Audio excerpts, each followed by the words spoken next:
Inside. Pick up what time to pick up that? 10:30, but readying the bus. Dalawang grupo lang tayo eh, which is good. Can I put on my sunblock now? Oh yeah, this is where we rode the bus. Oh, but yeah, I remember this. Can you look at my Cagayan? I had them down there and they would always fall off like as soon as I left the store. They were really bad. Yeah, very early clothing. Wouldn't be surprised.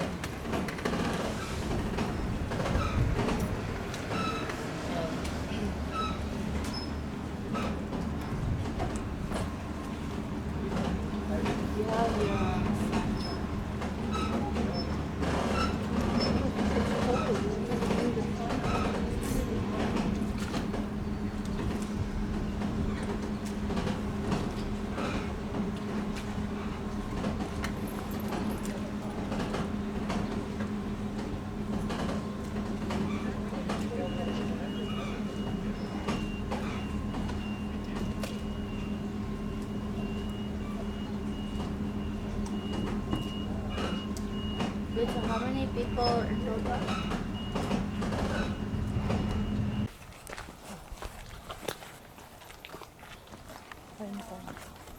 Fine phone. Akong ganahan din eh ma, sa New Zealand, ang mga bulak. Tanawa mga bulak na line color. Nabaw na nga ko sa Larnach kasi ako garden.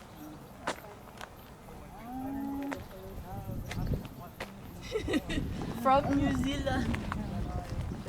Pwede ba lang? Pang Christmas ano, di ba? Christmas. Collect pine cones ko niya. Ito. Lagay mo sa bag mo lala. Di mo kasya? Ako, Picture. Ayan, si mama. Mag-post ka dyan, ma. Meron na kami ni Sobelten. Picture na. Ganda ang picture to.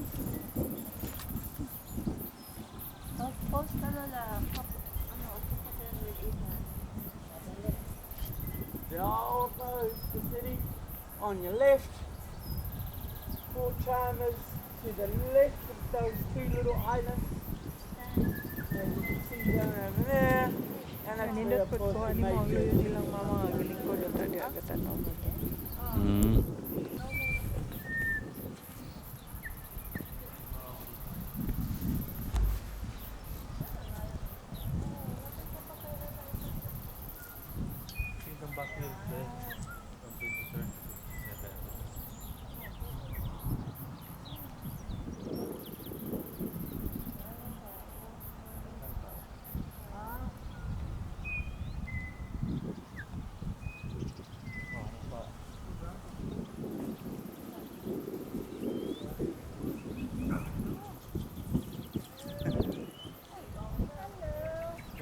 taking themselves for a walk.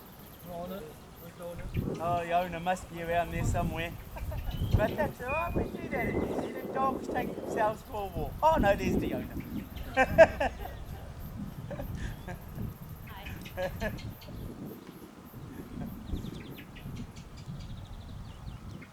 Behave sila dito.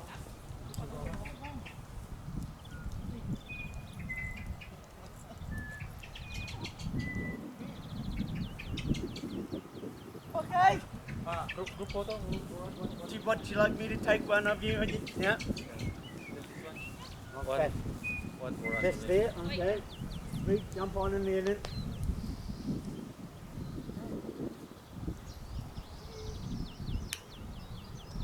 So I have this way to give you the harbour.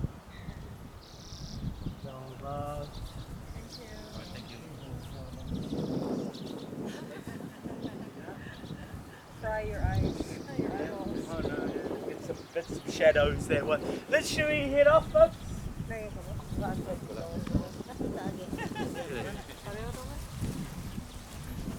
No, what if you forget? Let's say, not a church that was run by the state, So they made their way over here and established the Free Church of Scotland, which was of course affiliated with the Presbyterian Church. Came over here, started the new church and established Dunedin over here.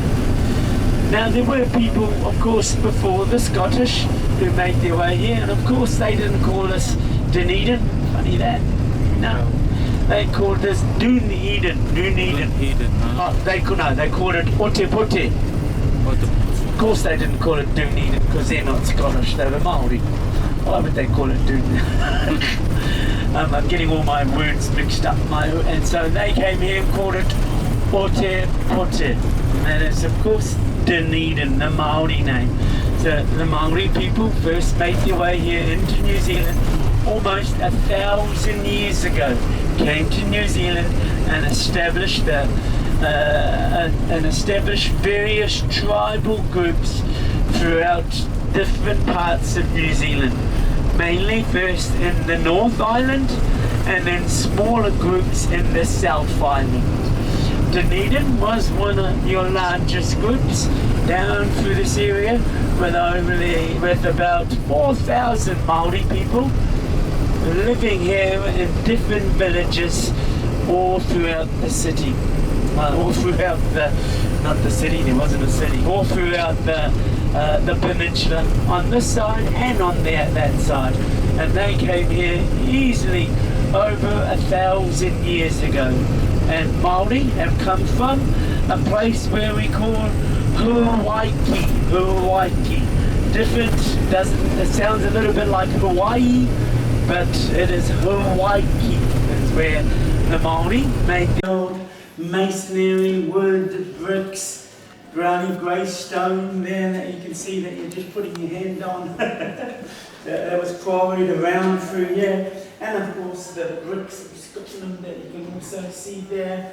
They also bought a lot of native timber and also used a lot of the timber that we can see that's on the floor here. This is a New Zealand timber called kauri, which was mainly up in the North Island. That a lot of it is pretty much just chopped down and gone now. But this is what they use for the flooring that we can see here. This is the only place where they say they've got visibly good nails in here. Everything else is all joined together with different dowels and different types of joints. This is the only spot there. This has obviously been sanded up. This is on the floor here. Bricks from Scotland, runny grey stone that you can see over here. He had his own sawmill, he had his own quarries, 2 quarries, 3 sawmills here and around Dunedin, and of course he used the wood to build many things around the castle itself. Here, many years ago, when he first moved in here, he put tiles that we can see here. It's Stoke-on-Trent. These tiles. Welsh slate. Welsh slate. And around through here that you guys might have just saw a little cupboard just over there. Can you see that long cupboard? It's a big long cupboard just over there. And that big long cupboard is where they put the pool cues. And it was for in here where they would play pool. But come into here, watch your step as you come on in. This is the kitchens below us. This is the dump waiter. And the food would come up from the bottom from the kitchen. Watch your step as you're stepping on in. Over to the music room, that's that. Also used as a church at one point. The big beams up above us are Douglas fir beams from Oregon in the States there. Douglas fir beams above. The panelling behind it, of course, is again kauri panelling, as you can see. But Douglas fir beams above us there. This was all brought from, again, down from boats that would come along down over here in the harbour. They would have huge big bullock sledges that they would pull all the things all the way up from the bottom of the harbour and up over to here. Just over a K and a half to bring things up into here and then offload it to start building the castle. Took 2 years just to clear the land away once they'd cleared the land away, they was then ready to start building his castle, Larnach's castle. He never called it Larnach. He would build that and put lizards through, or geckos throughout the castle in various spots. And that's just one of them there. So this is the dining room. Now after you had finished dinner, you leave here and you would make your way this way. So the man would go to one room and the female would go to another one.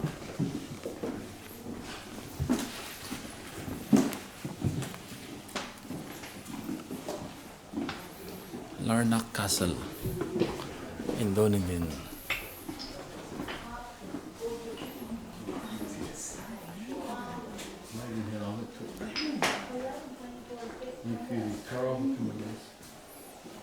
This way, come on into the woman's room, but of course, us guys are allowed to come in here now. I mean, at the end of the day, men were not allowed to step into this room, and only the ladies of the house would be able to step into this room here. You can see a couple of things obviously different. Firstly, the marble there is not black, it is white. And gives it more of a feminine look, I guess you could say. Above us, you've got more pinks above us there, that sort of lovely little pink, almost looking like a Christmas cake kind of thing, or wedding cake, I guess, above us is the plaster above us here. You've got the little embroidery set, the Chinese embroidery set that you can see just down over here. This is one of the other nice little original pieces behind you there, a Hamilton, Canterbury sort of music drawer. Hamilton, Canterbury, but either white place. And they would have sort of like a music drawer, so they would have played the instruments in here, of course. They might have had a little piano in here, I'm not sure, but they would have sat there and the little glass windows. This one here is the Knights of the Garter, and then this one here is the Knights of the Thistle, which is two clans, or not clans, two sort of very highly sought after sort of noble sort of houses, I guess. If you were part of the Knights of the Garter, which was sort of part of the royal court as such. The Knights of the Garter, and then which is that one. Only 12 people are part of the Knights of the Garter, and the only way you can get into it is if someone passes away. So and then you move to that. You have to be handed down that right to be able to be part of the Knights of the Garter, which William Larnach's uncle was part of the Knights of the Garter. Right, so. Next one here, we can see the Scottish.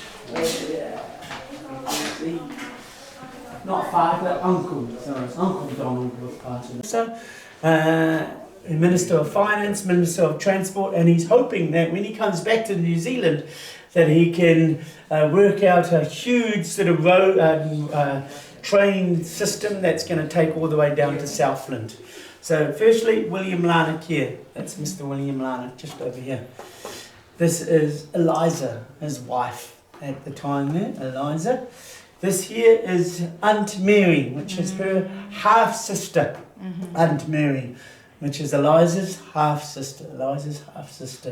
This is Douglas, his second son. He has another son, which is... And they didn't really want to make a profit out of it, so they had to have a monetary value on it. So they sold it for them for just over 50 cents. 50 cents. So very cheap price.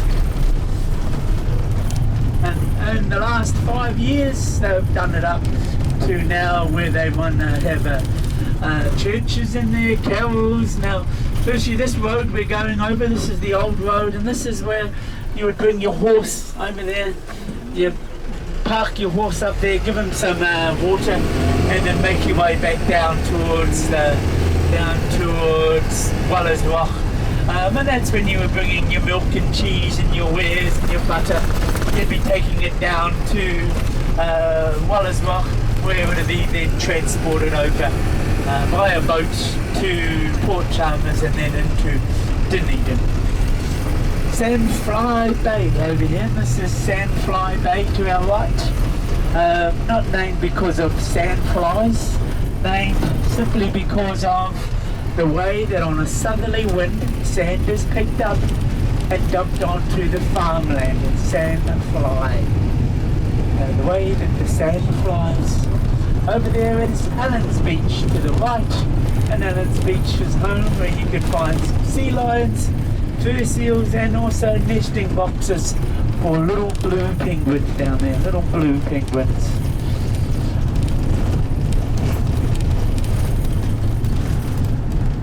Hooper's Inlet down over here, Hooper's Inlet, and Kapanui Inlet is a spot where you can have many New Zealand wading birds, things such as your bar-tailed godwits, a bird that comes all the way from Alaska, does a pretty intense journey from Alaska to New Zealand.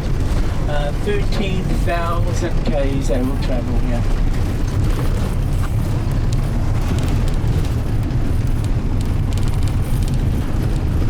And then also things like your white-faced heron, your dotterels, your pied stilt, so many different wading birds that can travel many distances, and a lot that have come from Australia. And that's looking out into the Moana Nua Akiwa, is the Pacific Ocean.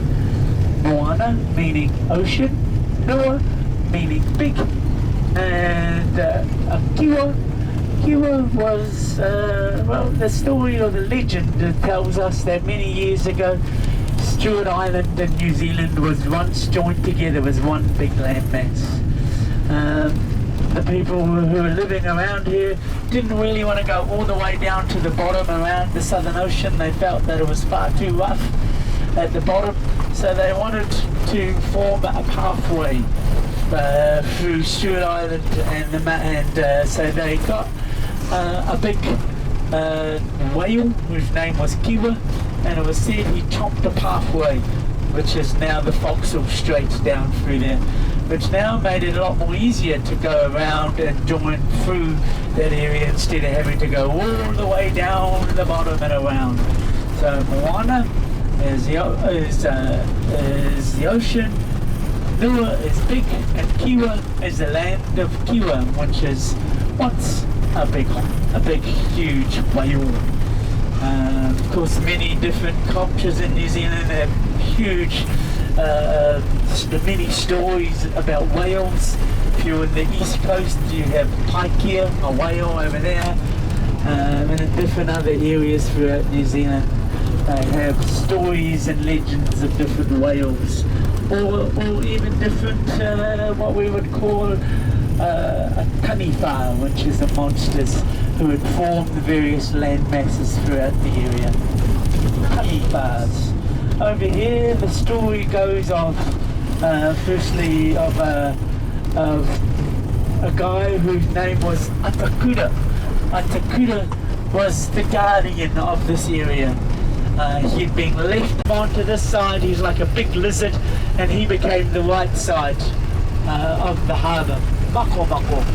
And then as he was also again finished that battle, he gazed out into the land, and inland he saw another monster squiggling his way in through the land, bashing his way through here.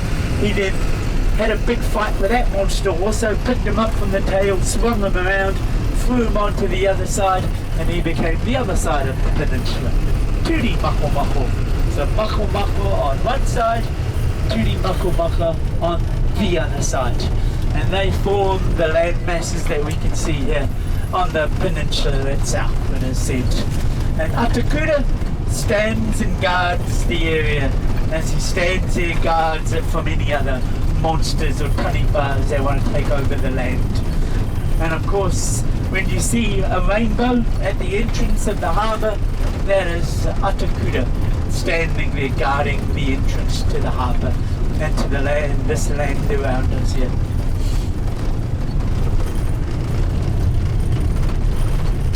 Now, of course, the scientists don't tell us of monsters fighting around here, of course.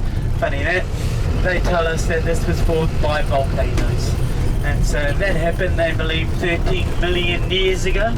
These huge volcanoes, volcanic plateaus there. So this harbour that we're on was once just one big sort of volcanic crater, really.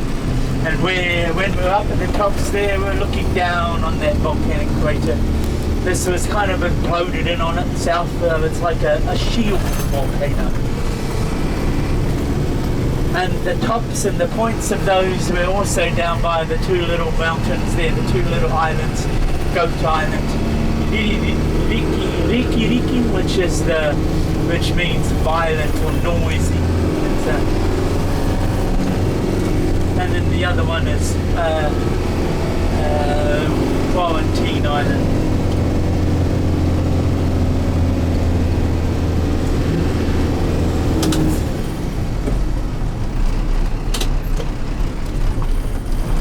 And there's Port Chalmers out over into the distance there. You can see a crane just over there, a silver building. That's the cold store there. That's where all butter, cheese and milk powder are sent off all over the world to various places. Certain times of the year they're sending a lot of different things at the moment. There'll be lots of cherries and stone fruits and plums and apricots and things like that being sent to out over the world. Certain times of the year, once the wine is picked, there'll be wine sent, and then of course lamb and beef would also be sent from there. One of your first shipment of lamb was sent from here in 1882. A ship which was called Dunedin. Let's set sail from here with 5,000 frozen carcasses of lamb. And one of your first boats that set sail from here heading to England to feed the mouths of the English then. This little town here is called Portobello. Portobello. Everything you need in this little section here, one of everything. You've got one pub, one policeman, one cafe just over here. One pub again over to our right hand side here. One general store. So this is kind of the hub of the peninsula, this little place just over here. General store over here. And place where you can get fish and chips over there. One truck, food truck, fish and chips. One toilet. There was only one toilet also. Or one public toilet anyway. One petrol pump that has one on it. That is the only petrol pump. So everything you need is just in this one little section here. This is the graveyard over here, of course. It's more than one grave over here.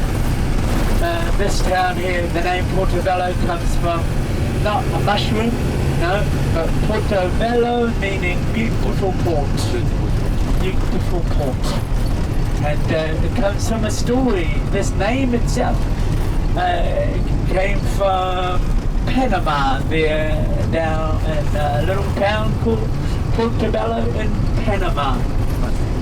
There was a fight, a battle between the English and the Spanish. This was called the Battle of the Ears, or the War of the Ears. And that was because of a guy his name was Captain Jenkins, and this goes back as far as 1730s, round about then. There was a battle between Captain Jenkins and the Spanish Navy, who had been trying to capture Captain Jenkins for many years. He was an illegitimate trader, he was a smuggler, he was a slaver, and they'd been trying to capture Captain Jenkins. He was friends of the King of England, so they had tried to capture him, and they set a trap to capture him as he was going from West Indies to England. They set the trap, caught Captain Jenkins, chopped his ear off, and then tied him up to his mast, put his ear in a box and sent him back to the King of England with a warning to give to the King of England is that if they catch any more people doing what Captain Jenkins is doing, they'll do far worse than just chop their ear off. The King of England obviously didn't like this, so what he then did is send 6 warships to Panama took over a small township called Portobello, and they won the war. And as it was tradition, you would name landmarks or houses or villages or towns after what you had, what the battle that you had won. There were guys who were fighting in Scotland who were part of Scottish Navy, who were fighting alongside the English. They had won that battle and they went back home to Edinburgh. And in Edinburgh, they decided to name their little seaside village after the battle that they had won, Portobello. And then their descendants left Edinburgh from Scotland, came here to Dunedin and came across the harbour to Portobello and decided to name it after their hometown there in Edinburgh. And that's how it got its name, Portobello. Portobello. Right over the side there, that's Port Chalmers, named after one of the founding fathers of the Free Church of Scotland. There's Port Chalmers down over there. And one of the spots where when your first European child was born, just over there, in their little township over there, Port Chalmers, and your first European baby, as said. Now there were, of course, Europeans here, but they were the whalers and sealers and the missionaries that were first here. Before Larnach, just slowly pulling up, coming over towards us. There we go. That's the boat we're going to go for a cruise on to Larnach. Just over 75 or so, 70 years old, 75 years old. It's the Larnach there. Out in front of us we can see Tairua Heads now. Pukaputa or Tairua Heads. Way out into the distance, Tairua Heads. And that is where we once had a fortified pa up on that area, where Māori would live up in the fortified pa. There were up to 6 or so different villages that were scattered around through this area. And at first Māori, there were obviously some fighting at first with the Māori. There were 2 different tribes here, Waitaha, Ngāti Momo. They lived relatively in peace for a while, I guess. Some tribes then came from the north and joined tribes together, and they were also fighting from Karapaha, who came from the north. There were some tribes from Hawke's Bay, Ngāti Porou, who made their way down through this area, and those tribes then formed one dominant tribe which was called Ngāi Tahu, and that became the dominant tribe here. The ancestors of this area, they say, are some of it from Ngāti Porou. Tai Pautiki was one of the ancestors from that area, and his children made their way down here, and they established, of course, the tribes around here, Ngāi Tahu, as 3 tribes joined together as one tribe. Up here we have a whare. Whare is a house. This is the church, so it's a whare karakia up over there. We have these statues that we can see here. When you look at a marae or a whare, a house, the carvings represent a body, let's say. The head at the top, that's the head of the body. The arm, the posts coming down, that's the arms of the body. The ones going down there, that's the legs of the body. The roofing iron of the building is the ribs of the body. And inside there's always a post, and this post there, the kai po te manawa, and that is the heart of the heart of the building. So we'll see the first building we're going to see now. The next building we'll see is the whare nui, and that is the big house. This is the whare nui, just over there, the big house. The building next to it is the whare kai, and that is the place where you go and eat food. The statue up the top again, that's an ancestor of the Ngāti Porou. Up on the top there is, as I said, Tai Po Tiki. Tai Ho Tiki. Tai Ho Po Tiki. Tai Ho Po Tiki. Let's get that name right. Tai Ho Po Tiki. And here's the guy up at the top there, which is an ancestor from Ngāti Porou up in the east coast, Gisborne area. We can see that name there, Tamatea. He is a chief who brought a waka called the Takatimu here into the